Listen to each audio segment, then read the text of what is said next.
നമസ്കാരം. അല്ല മമ്മാലിയോ എപ്പോ വന്നു? ഞാൻ രാവിലത്തെ വണ്ടിക്ക് വന്നു. ക്യാബിനറ്റ് മീറ്റിംഗ് ഉണ്ട്. മമ്മാലി ഉച്ച കഴിഞ്ഞ് ഓഫീസിലേക്ക് വരൂ. നമുക്ക് അവിടെ സംസാരിക്കാം. അത് വാങ്ങിച്ചോളൂ. ഞാനിന്ന് പറഞ്ഞ കാര്യം എനിക്ക് ഓർമ്മയുണ്ട്. എല്ലാം ശരിയാക്കാം. സാറാ, അമ്പലത്തിനടുത്ത് പള്ളിമണിയും തിറക്കാൻ സാറും തീർത്തു തരണം. സാധിക്കില്ലെന്ന് ഞാൻ നേരത്തെ പറഞ്ഞില്ലേ. അച്ഛന്മാരുടെ താളത്തിന് തുള്ളാൻ എന്നെ കിട്ടില്ല. തനിക്കെന്താ ഇത്ര നിർബന്ധം? അവർ നേരിട്ട് വരട്ടെ, അപ്പൊ ആലോചിക്കാം. നമസ്കാരം സാർ. ഇവന്റെ കാര്യം ഞാൻ മിനിസ്റ്ററോട് പറഞ്ഞിട്ടുണ്ട്. പോയി കണ്ടാ മതി. ശരി സാർ.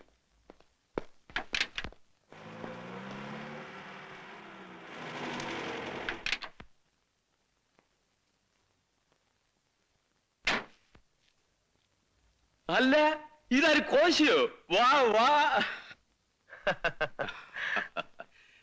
എന്തൊക്കെ ഉണ്ടോ വിശേഷങ്ങൾ? താൻ ഞങ്ങളൊക്കെ അങ്ങ് മറന്നുവല്ലേ? അതല്ലേ ഞാൻ വന്നത്. വാ.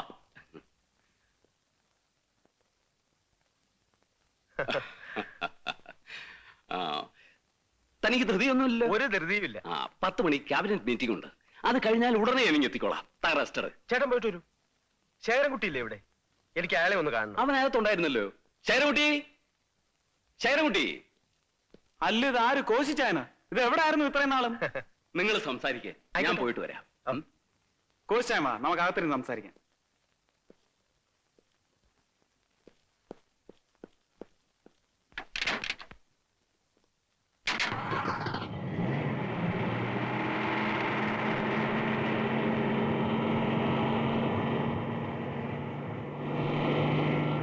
ആയ കാലത്ത് ആളും അർത്ഥവും നൽകി ഞാൻ സഹായിച്ചിട്ടുണ്ട് ശേഖരൻകുട്ടിയുടെ അച്ഛനെ. അത് കോശിച്ചായൻ പറയണോ? ഇന്ന് ഞാൻ അല്പം ക്ഷീണത്തില. ഇതുവരെ ഞാൻ ഒന്നും തിരിച്ചു ചോദിച്ചിട്ടില്ല. ശേഖരൻകുട്ടി എന്നെ ഒന്ന് സഹായിക്കണം. പറയൂ കോശിച്ചായ, ഞാൻ എന്താ ചെയ്യേണ്ടത്? ശേഖരൻകുട്ടി, എനിക്കൊരു ബിസിനസ് പ്രപ്പോസൽ ഉണ്ട്. ഗഞ്ചാവ്, ബ്രൗൺ ഷുഗർ, ഹാഷിഷ്, ഹെറോയിൻ അന്താരാഷ്ട്ര വിപണികളുള്ള മയക്കുമരുന്നുകൾ. ഇവിടെ ഗഞ്ചാവ് സുലഭമായി കിട്ടും. അതിനെ ഹാഷിഷ് ആക്കാനുള്ള പ്രോസസ് എനിക്കറിയാം. 1 കിലോ ഹെറോയിന് ഇന്റർനാഷണൽ മാർക്കറ്റിൽ 4 ലക്ഷം രൂപ വില കിട്ടും. നമുക്ക് ചിലവ് 25,000 രൂപയും. 1 കിലോ സ്വർണം വിറ്റാൽ കിട്ടുന്ന ലാഭത്തെക്കാളും 200 ഇരട്ടി. സ്വാഭാവികമായും ലാഭം കൂടുമ്പോൾ റിസ്ക്കും കൂടും, ഒപ്പം ശത്രുക്കളും. അതുകൊണ്ട് പൊളിറ്റിക്കൽ പ്രൊട്ടക്ഷൻ ഇല്ലാതെ എനിക്ക് ഈ ബിസിനസ് ചെയ്യാൻ പറ്റില്ല. അതിന് എനിക്ക് ശേഖരൻകുട്ടിയുടെ സഹായം വേണം. അതുകൊണ്ട് ശേഖരൻകുട്ടിക്കുള്ള ഗുണം 50-50 ഇൻ റിസ്ക് ആൻഡ് കോസ്റ്റ്. പുതിയൊരു ഏർപ്പാടാ. എനിക്കൊന്ന് ആലോചിക്കണം കോശിച്ചായ. നോ, നമുക്ക് ഈ ബിസിനസ് വേണ്ട. എന്താ കാര്യം? Narcotics is a dirty business. സ്വർണമോ മറ്റുള്ള സാധനങ്ങൾ പോലെയല്ല മയക്കുമരുന്ന്. It's a killer drug. ആളെ കൊല്ലി. ലക്ഷക്കണക്കിന് ആളുകളുടെ ക്ഷാമം ഏൽക്കേണ്ടി വരും. എന്ത് ലാഭം കിട്ടിയാലും നമ്മൾ ഈ ബിസിനസ് ചെയ്യില്ല. കള്ളക്കടത്തുകാരനും കരിഞ്ചന്തക്കാരനും സമൂഹത്തോട് എന്ത് ബാധ്യതയാണുള്ളത്? എങ്ങനെയെങ്കിലും 10 കാശുണ്ടാക്കാൻ നേരത്താ അവന്റെ ഒരു ആദർശം. എങ്ങനെയെങ്കിലും കാശുണ്ടാക്കിയാൽ മതിയെങ്കിൽ നമുക്കൊരു കാര്യം ചെയ്യാം. മാമാ പണി ചെയ്യാം. ശരിയാ, ഡീസന്റ് കാര്യം. ഒരാൾ ഒരു പ്രപ്പോസലും കൊണ്ട് വന്നു, നിന്നോട് അഭിപ്രായം ചോദിച്ചു. നിനക്കിഷ്ടമില്ലാത്ത എനിക്കും വേണ്ട. എനിക്കല്ല, നമുക്ക് വേണ്ട.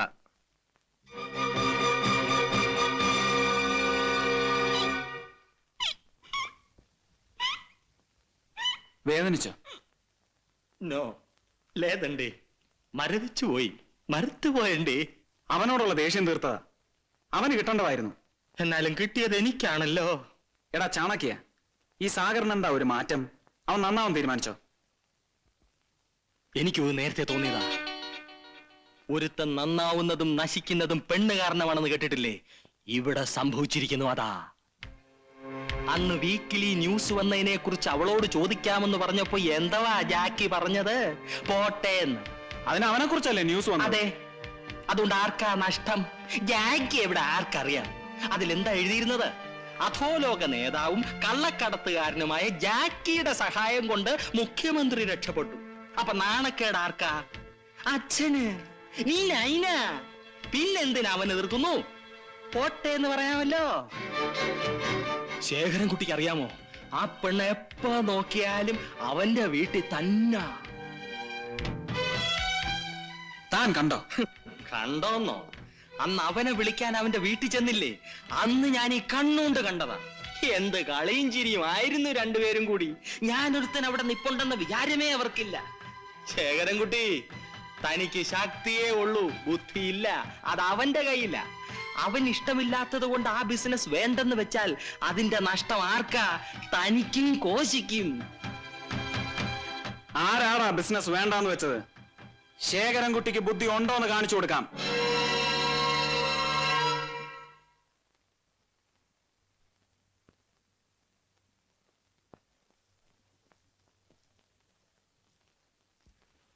ലോറൻസ്, ഒരു ഗ്ലാസ് എടുക്ക. താനെന്താ വല്ലാതിരിക്കുന്നത്? എന്തു പറ്റി? ചാകര വന്നോ? കസ്റ്റംസുകാര് വല്ല കുഴപ്പമുണ്ടാക്കിയോ? പിന്നെ എന്താന്ന് വെച്ചാ പറയൂ. ശേഖരൻകുട്ടി ചതിച്ചു. ശേഖരൻകുട്ടിയും ആ കിഴക്കൻ ക്രിസ്ത്യാനിയും ചേർന്ന് പങ്കുവച്ചോടം തുടങ്ങി. തനിക്കും തുടങ്ങിയോ ആ ചാണക്യന്റെ അസുഖം, പരദൂഷണം പറച്ചിൽ? ഞാൻ ആരോട് ആരെ പറ്റിയാ പറയുന്നത് എനിക്ക് നല്ലോണം അറിയാം. പരിപൂർണ ബോധ്യമില്ല, ഞാൻ ഒന്നും പറയില്ല. എവിടെ അവരുടെ സ്ഥലം? നമ്മുടെ പഴയ സ്ഥലം തന്നെ, റോക്ക്ഫോർട്ട് ഗാർഡൻസ്.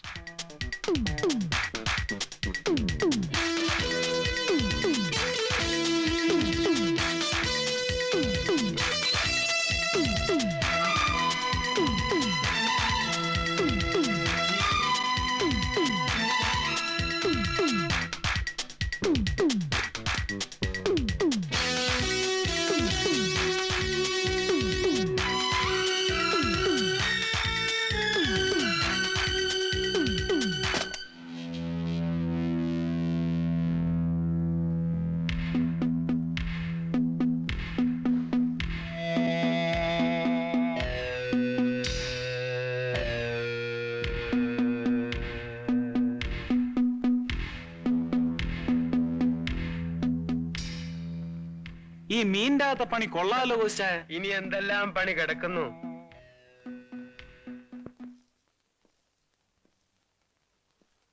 കോശേ, നമ്മൾ ദുബായിക്ക് പോകുന്ന പിള്ളേരുടെ കയ്യിൽ ഇത് കൊടുത്തയക്കുമ്പോൾ അവർക്ക് വല്ല സംശയവും തോന്നിയാലോ? ഏയ്, നമ്മൾ റിക്രൂട്ട് ചെയ്ത് അയക്കുന്ന പിള്ളേരല്ലേ, കമാന്നൊരു അക്ഷരം മിണ്ടില്ല, പറയുന്നത് പോലെ ചെയ്തോളൂ. ഇനി കസ്റ്റംസുകാർക്ക് വല്ലതും? നോർമൽ കേസിൽ ഇതൊന്നും അവർ ചെക്ക് ചെയ്യാൻ പോകുന്നില്ല. ഇനി അഥവാ ചെക്ക് ചെയ്താൽ തന്നെ ശേഖരൻകുട്ടിയല്ലേ കൂടെ ഉള്ളത്. അത് ശരി.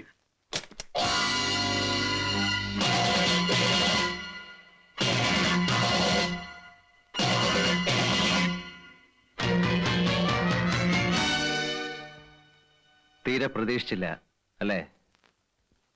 എങ്ങനെയുണ്ട് പുതിയ പങ്കുവച്ചോടം? വഞ്ചനയും ചതിയും ഞാൻ വെച്ചു ഉറപ്പിക്കില്ല. ഇവിടെ ഒരു നിയമമേ ഉള്ളൂ, അത് നീ ആയിരുന്നാലും ശരി, ഞാനായിരുന്നാലും. നീ തന്നെ പറഞ്ഞ വാചകമാണിത്. പറഞ്ഞത് അബദ്ധമായി പോയെന്ന് ഇപ്പൊ തോന്നുന്നുണ്ട് അല്ലേ? ഞാൻ ആരെയും വഞ്ചിച്ചിട്ടില്ല, ചതിച്ചിട്ടുമില്ല. നിനക്കിഷ്ടമില്ലെന്ന് പറഞ്ഞോണ്ടല്ലേ? കഴിഞ്ഞ ദിവസം നമ്മൾ ഇതിനെക്കുറിച്ച് സംസാരിച്ചപ്പോ നീ എന്താ പറഞ്ഞത്? എനിക്കിഷ്ടമല്ലാത്തത് നിനക്കും വേണ്ടെന്ന് അല്ലേ? നട്ടലുള്ള ആളായിരുന്നെങ്കിൽ നീ അന്ന് പറയണമായിരുന്നു നീ ഇത് ചെയ്യുമെന്ന്.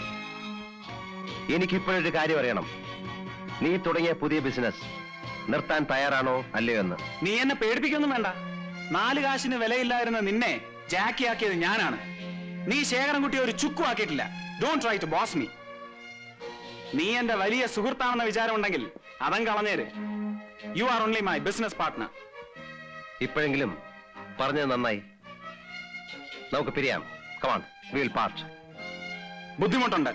ഒരു സുപ്രഭാതത്തിൽ വന്ന് പാർട്ട്ണർഷിപ്പ് ചെയ്യണമെന്ന് പറഞ്ഞാൽ നടക്കില്ല. നടക്കണം, അല്ലെങ്കിൽ നടത്തും. ഇന്നു മുതൽ നിനക്ക് നിന്റെ വഴി, എനിക്ക് എന്റെ വഴി. ജാക്കി, യു വിൽ റിഗ്രറ്റ്. 32 ചേരിക്കാരുടെയും ആ പത്രക്കാരി പെണ്ണിന്റെയും പിൻബലത്തിലാണ് നീ ഇതൊക്കെ പറയുന്നതെന്ന് എനിക്കറിയാം. നാളെ സൂര്യൻ ഉദിക്കുന്നതിന് മുമ്പ് അവർ നിന്നെ തള്ളി പറയും. ശേഖരൻകുട്ടി, നീ മന്ത്രിയുടെ അല്ല ചക്രവർത്തിയുടെ മകനായാലും ശരി, നിന്റെ പെറുക്കിത്തരം നിന്നെ വിട്ടുപോകില്ല. I pity you bastard.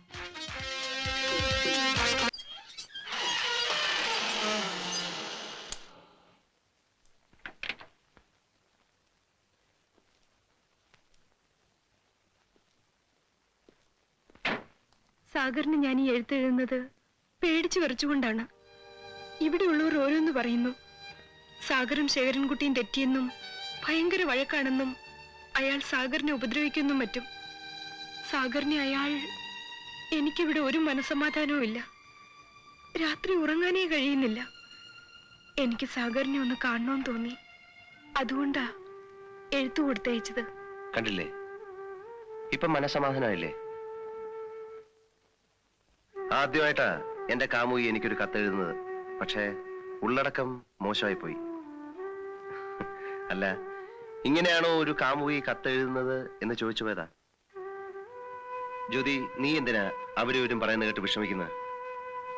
നീ വിചാരിക്കുന്ന തരത്തിലൊന്നും സംഭവിച്ചിട്ടില്ല, ഒന്നും സംഭവിക്കാനും പോകുന്നില്ല. ഞാനും ശേഖരൻകുട്ടിയും തമ്മിൽ തെറ്റിയിട്ടൊന്നുമില്ല. ഞങ്ങൾ തമ്മിൽ ചെറിയൊരു അഭിപ്രായ വ്യത്യാസം, പങ്കുവെച്ചോടെ നിർത്തി. പിന്നെ എനിക്ക് ഈ തൊഴിൽ തുടർന്നു കൊണ്ടുപോകാൻ യാതൊരു താല്പര്യവുമില്ല.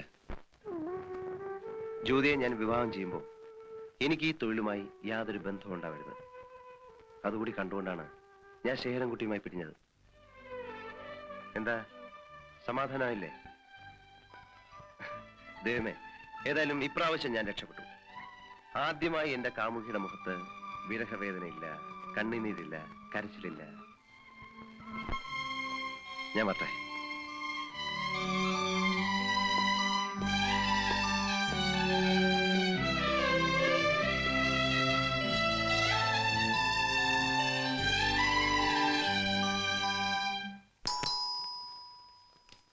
Yes.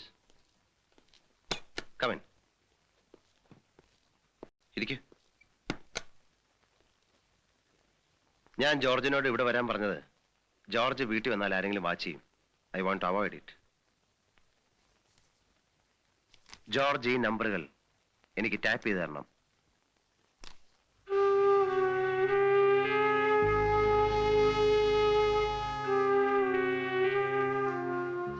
ഇതിൽ CM-ന്റെ റെസിഡൻസ് നമ്പർ ഉണ്ടല്ലോ.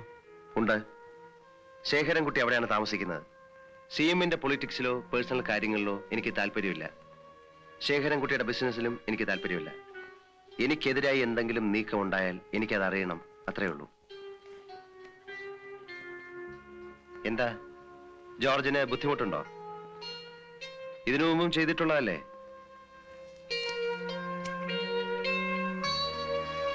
ജോർജ്,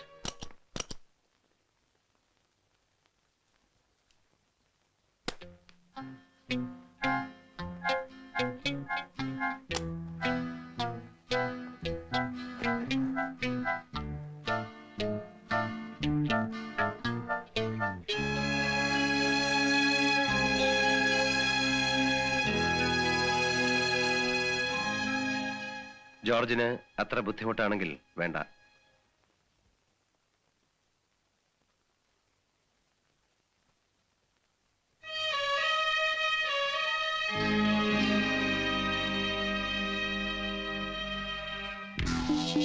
സുഭാഷ്, ദുബായ് എയർപോർട്ടിൽ തന്നെ തിരക്കി ഒരാൾ വരും. അയാൾ തോട്ടത്തിൽ നിന്നാണോ എന്ന് ചോദിക്കും. അതെ എന്ന് പറയണം.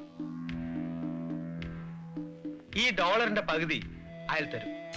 ശരിയാണോ എന്ന് ഒത്തു നോക്കണം. ശരിയാണെങ്കിൽ ഈ പെട്ടി അയാളെ ഏൽപ്പിക്കണം. ശരി. അഥവാ എന്തെങ്കിലും കാരണവശാൽ കസ്റ്റംസുകാർ പിടിച്ചാൽ എന്താണ് പറയേണ്ടതെന്ന് അറിയാമല്ലോ.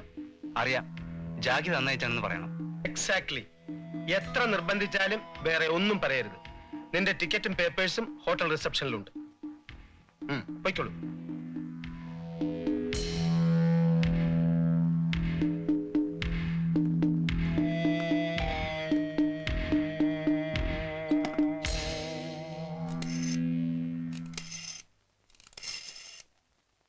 സ്പെഷ്യൽ ബ്രാഞ്ച് നാർക്കോട്ടിക് സ്ക്വാഡ് ചെയ്യാണോ? സാർ, ഒരു ഇൻഫർമേഷൻ ഉണ്ട്.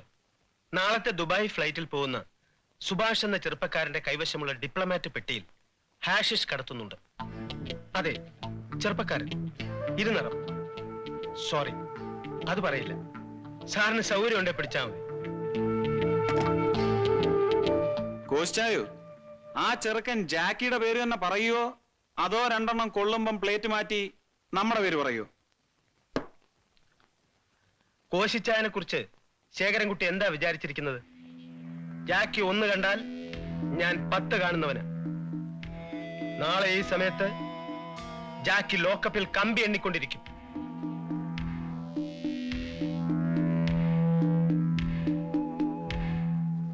ఈ అచ్చాయ നമുക്കിട്ട് പണിയുമോ? 7 సంవత్సరాలు കാരാഗ്രഹം പറ്റണ്ടി. മനസ്സിലായില്ലേ? 7 വർഷം ജയിലിൽ തള്ളും. പോടു, ഞാൻ പറയാനുള്ള പറഞ്ഞു. నేను చెప్పినది చెప్పినట్టే. 2 കാളുണ്ടായിരുന്നു. വിളിച്ചത് 2 ഒരാൾ തന്നെ. ഒന്ന് ഹോട്ടൽ ബ്രോഡ്വേയിലേക്ക്, 41 മിസ്റ്റർ സുഭാഷ്. രണ്ടാമത്തെ കോൾ നർക്കോട്ടിക് സ്ക്വാഡ് സ്പെഷ്യൽ ബ്രാഞ്ചിലേക്ക്. അറ്റൻഡ് ചെയ്ത സി ഐയും. എന്തായിരുന്നു സംസാരിച്ചത്? നാളത്തെ ദുബായ് ഫ്ലൈറ്റിൽ പോകുന്ന സുഭാഷ് എന്ന ചെറുപ്പക്കാരന്റെ ഡിപ്ലോമാറ്റ് പെട്ടിയിൽ ഹാഷിഷ് കടത്തുന്നുണ്ട്.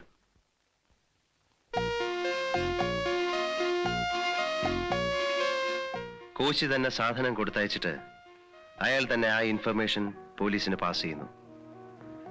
സ്പെഷ്യൽ സ്ക്വാഡുകാർ സുഭാഷിനെ പിടിച്ചാൽ അത് ആര് കൊടുത്തയച്ചാണെന്ന് അവൻ പറയും? ജാക്കി നന്നയച്ചാണെന്ന് പറയും. എക്സാക്ട്ലി. അവൻ അതേ പറയൂ ലോറൻസ്. അച്ചായന്റെ വളഞ്ഞ ബുദ്ധി പ്രവർത്തിക്കാൻ തുടങ്ങി. ഇനി നമുക്ക് തലവേദന കൂടിക്കൊണ്ടേയിരിക്കും.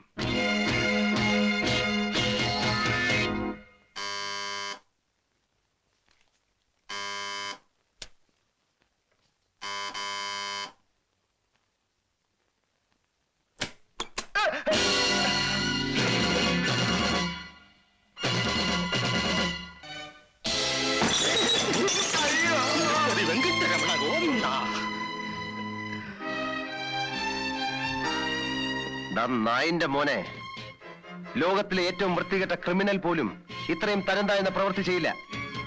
സ്വന്തം കൂട്ടത്തിൽ ഒരുത്തനെ ആവശ്യത്തിന് ഉപയോഗിച്ച ശേഷം ഒറ്റിക്കൊടുക്ക.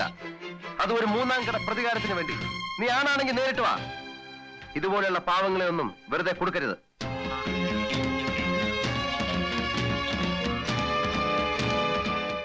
ശേരൻകുട്ടി, നീ ഒന്നുറപ്പിച്ചോ, നീ ഈ നസ്രാണിയെ കണ്ട ദിവസം മുതൽ നിന്റെ അന്ത്യം ആരംഭിച്ചു കഴിഞ്ഞു. Now you start your count down.